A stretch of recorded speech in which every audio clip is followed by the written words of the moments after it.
Road మీద ఏదైనా వస్తువు దొరికితే మీరు తీసుకుంటారా, తీసుకోరా? ఒక అమ్మాయికి రోడ్డు మీద ఒక వస్తువు దొరికింది, అది తీసుకొని ఇంట్లో పెట్టుకుంది. అప్పటి నుంచి అమ్మాయికి వచ్చిన తిప్పలు ఈ స్టోరీ. యాక్చువల్లీ ఈ స్టోరీ విన్న తర్వాత వీడియో ఎలా చెప్పాలి, మీకు ఎడిటింగ్ ఎలా చెయ్యాలి అని ఆలోచిస్తుంటే నాకు కో యాక్సిడెంట్ అంటారు కదా, అట్లాగా నాకు రోడ్డు మీద ఒక వస్తువు దొరికింది. బంగారపు బిళ్ళ, అదే గోల్డ్ చైన్లో వేసుకుంటారు కదా, అది దొరికింది.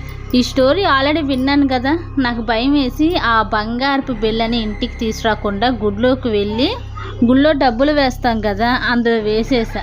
ఏంటక్క ఇది పిచ్చితనమా వెర్రితనమా అని మీరు అనుకుంటున్నారా? ఈ స్టోరీ పూర్తిగా వినండి, నాది పిచ్చితనమో వెర్రితనమో మీకే తెలుస్తుంది. అమ్మాయికి ఏం దొరికిందంటే బంగారపు చైన్ కాదు, జస్ట్ గొలుసు. ఆ గొలుసులో అక్కడక్కడ బంగారపు బిళ్ళలు ఉన్నాయి. అది చైన్ గొలుసు అని అర్థం అవుతుంది కానీ అందులో బంగారపు బిళ్ళలు అక్కడక్కడ ఉన్నాయని తనకి తెలీదు. అయినా గొలుసు బాగానే ఉంది కదా అని చెప్పి తీసుకొని ఇంట్లో పెట్టుకుంది. దానికి అటాచ్మెంట్ గా దెయ్యం ఉంది, అది కావాలని పడేసారేమో గొలుసు అని నేను అనుకుంటున్నా. ఈ పిల్లకి తెలియక తీసుకొని ఇంట్లో పెట్టుకుంది. గొలుసు దొరికిన రోజు నుంచి ఆ గొలుసు పడేసేదాకా తన ఇంట్లో ప్రాబ్లమ్స్.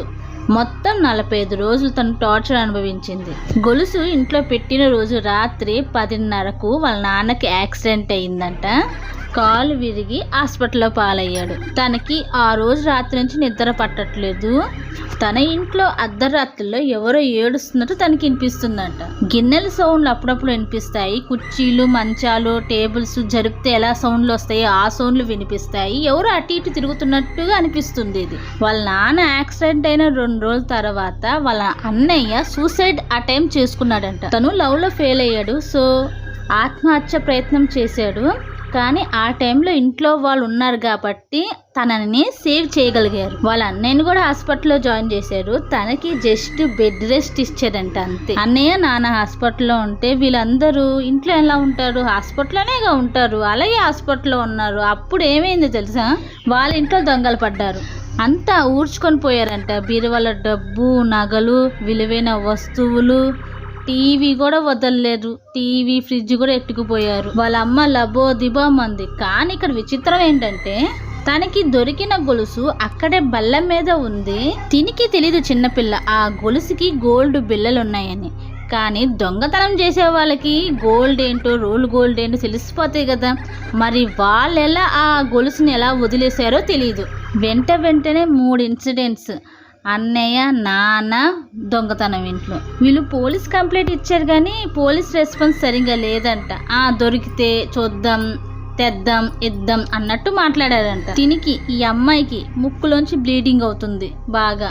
వాళ్ళ అమ్మకేమో పీరియడ్స్ స్టార్ట్ అయినాయి కానీ ఆగట్లేదంట, కంటిన్యూగా వస్తూనే ఉన్నాయి. గుడికి వెళ్ళడం కుదరదు, ఇంట్లో దీపారాధన చేయడానికి కుదరదు. 20 రోజులు వాళ్ళు నరకం చూశారు. ఆ తర్వాత ఏమైందంటే పక్కన చర్చ్ ఉంది.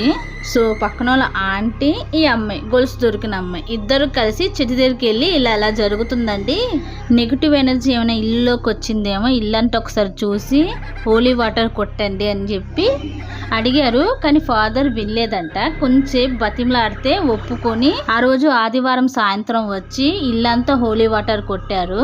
అప్పుడు ఏదో బయటికి వెళ్ళిపోయినట్టు అనిపించిందంట, జస్ట్ ఒక క్షణంలో. తర్వాత ఆ రోజు రాత్రి వాళ్ళ నాన్న బయట నుండి పిలుస్తున్నట్టుగా వినిపించింది తినకి. అమ్మా తల్లి వచ్చేసాను, తలుపు తీయమ్మా, హాస్పిటల్లో ఉండి వచ్చేసాను రా ఇప్పుడే ఇంటికి, తలుపు తీయమ్మా, కనీసం రమ్మని పిలవచ్చు కదమ్మా అని తనని పిలుస్తున్నారంట. అదేంటి నాన్న ఇప్పుడు డిశ్చార్జ్ అయ్యాడు, అది రాత్రిపూట ఆదివారం అని అనుకుంటూ అలా ఉండిపోయిందంట. కానీ తలుపు తీయట్లేదు. తలుపు కూడా గేటేసి ఏం లేదు, తలుపు దగ్గరేసి ఉంది అంతే. రెండోసారి కూడా అలాగే అనిపించిందంట. వెంటనే నాన్న తలుపులు తీసే ఉండి నాన్న, లోపలికి రా నాన్న అని అందంట. పెద్ద గాలి వచ్చింది, తలుపులు తెరుచుకున్నాయి. కానీ బయట నుంచి లోపలికి ఎవరు రాలా. ఇదేంటి చాలా విచిత్రంగా ఉంది, నేను భ్రమపడ్డానని అనుకుందంట. ఎందుకైనా మంచిదని తను వాళ్ళ అమ్మకు ఫోన్ చేసి ఎక్కడున్నారు అంటే వాళ్ళు హాస్పిటల్లో ఉన్నారని చెప్పారు. మరి ఇప్పుడు దాకా వినింది నేను భ్రమ అని అనుకుంది. సరే అది అలా వదిలేస్తే ఆ గొలుసు తెచ్చిన కానించి తనకి సరిగ్గా నిద్ర ఉండట్లేదు. రాత్రిపూట పొద్దున వండడం, హాస్పిటల్కి ఇవ్వడం, మళ్ళీ పడుకోవడం, మళ్ళీ సాయంత్రం లెగడం, మళ్ళీ వండడం, హాస్పిటల్కి ఇవ్వడం, మళ్ళీ పడుకోవడం. ఇదే ఇంట్లో దొంగతనం జరిగింది, డబ్బు అంతా పోయింది. ఇప్పుడు హాస్పిటల్ ఫీజు కట్టాలి, తినడానికి కావాలి. వాళ్ళ అమ్మ చెవికి ఉన్న బంగారపు దుద్దులు, తన చెవికి ఉన్న బంగారపు కమ్మలు వాళ్ళ అమ్మ అమ్మడానికి చూసినప్పుడు తిన మెడలో ఉన్న ఆ గొలుసు వేసుకుంది అన్నమాట. సో వాళ్ళమ్మ తన మెడలో ఉన్న గొలుసులో బంగారపు బిళ్ళలు ఉన్నాయని గమనించి అది కూడా తీసుకొని మొత్తం కలిపి ఒక బంగారపు వ్యాపారి దగ్గర అమ్మేసింది. ముందు తాకట్టు పెడదాం అనుకుంది, కానీ తాకట్టు పెడితే తక్కువ అమౌంట్ వస్తుంది కదా, అందుకే అమ్మేసింది. ఆ వచ్చిన మనీలో హాస్పిటల్ ఫీజు సగం కట్టింది. ఆ గొలుసు పోయేసరికి ఈ దరిద్రం కూడా గొలుసుతో పాటు పోయిందేమో తెలియదు. ఇంట్లో దొంగలు పడి బంగారం అంట దోచుకున్నారు కదా, డబ్బు బంగారం అంట. ఆ దొంగలు పోలీసులకి దొరికారు. సో వాళ్ళ డబ్బు వాళ్ళ బంగారం వెనక్కి వచ్చింది. ఇంట్లో దగ్గర 80,000 క్యాష్, 4 తులాల బంగారం ఉంది. బంగారం అమ్మడానికి టైం పడుతుంది కాబట్టి బంగారం దొంగల దగ్గర అలాగే ఉంటది కొన్ని రోజులు. కానీ క్యాష్ మొత్తం దొంగల దగ్గర అయిపోతుంది. వీళ్ళ అదృష్టం ఏంటంటే కొట్టేసిన క్యాష్ కూడా అలాగుంది. వీళ్ళు దొంగలు ఏం ఖర్చు పెట్టలేదు. వీళ్ళు 45 రోజులు నరకం చూశారు. ఒక పక్కనేమో తండ్రి హాస్పిటల్లో ఉన్నాడు, ఇన్కమ్ కట్టు. అన్నయ్య ఏమో వచ్చి అతను హాస్పిటల్లో ఉన్నాడు, ఆత్మహత్య ప్రయత్నం, అంటే మెంటల్గా హిల్గా ఉన్నాడు. తన అమ్మకేమో పీరియడ్స్. 5 రోజులే మనకి నరకం కనిపిస్తుంది. అలాంటిది తను 40 రోజులు ఆ పీరియడ్స్లోనే ఉంది. తినకేమో ముక్కులోంచి బ్లీడింగ్ అవుతుంది. ముక్కుకి చిన్న దెబ్బ తగిలినా సరే బ్లీడింగ్ ఆగకుండా వస్తూనే ఉంటుంది. ఈ బంగారపు గొలుసు ఇంట్లోంచి వెళ్ళిపోయిన తర్వాత అందరూ అంతా కొద్దిగా రికవర్ అయ్యారంట. అంటే ముందు దొంగలు దొరకడం, తర్వాత వాళ్ళమ్మ పీరియడ్స్ ఆగిపోవడం, తినికి బ్లీడింగ్ కూడా ఆగిపోవడం, వీళ్ళ అన్న నాన్న హాస్పిటల్ నుంచి ఇంటికి రావడం. ఈ 45 రోజులు వాళ్ళ నాన్న పనికి వెళ్ళలేదు కదా, సో తన జాబ్ పోకుండా ఉందంట. ఫస్ట్ వాళ్ళమ్మ ఇల్లు ఖాళీ చేసేద్దాం ఏంటి ఒకేసారి అన్నీ మీద పడ్డాయి అనుకుంది. కానీ అప్పటి వరకు ఇల్లు కలిసి వచ్చింది. కానీ సడన్గా ఇల్లు కలిసి రాకుండా ఇలాంటివి జరుగుతున్నాయి ఏంటా అని అనుకుందంట. తన స్టోరీ నాకు చెప్పే వరకు ఈ గొలుసు వల్ల ఇలా ప్రాబ్లం వస్తున్నాయి అని కన్ఫామ్గా లేదు. నాతో మాట్లాడిన తర్వాత కన్ఫర్మ్ అయింది. నేనే చెప్పేటానికి గొలుసు వల్ల వచ్చిందేమి ప్రాబ్లమ్స్, గొలుసు పోయిన కానుంచి మీకు అంతా మళ్ళీ మామూలుగా మంచిగా అయిపోయింది అని. తను కూడా అవునని తల ఊపుతుంది. నేను చెప్పేదాకా తనకి ఈ థాట్ రాలేదు. చూసారా, ఆ రోజు రాత్రి ఫాదర్ వచ్చి వెళ్ళిన తర్వాత వాళ్ళ నాన్నలాగా తనకి ఎందుకు వినిపించిందంటే, నా అభిప్రాయం ఫాదర్ వచ్చి హోలీ వాటర్ కొట్టడంతో ఆ గొలుసు కంటుకున్న ఆత్మ బయటికి వెళ్ళిపోయింది. మళ్ళీ తను లోపలికి రావాలంటే ఎవరో ఒకరు పిలవాలి రమ్మని. బయట వారి గొంతుతో మాట్లాడితే ఇది లోపలికి రమ్మని పిలవదు కాబట్టి వాళ్ళ నాన్నగారి గొంతుతో లోపలికి వచ్చేదా పిలువు అని తలుపు తీసినా సరే అంటుంది. ఇది రా అని పిలిచేసరికి గాలితో లోపలికి వచ్చేసింది.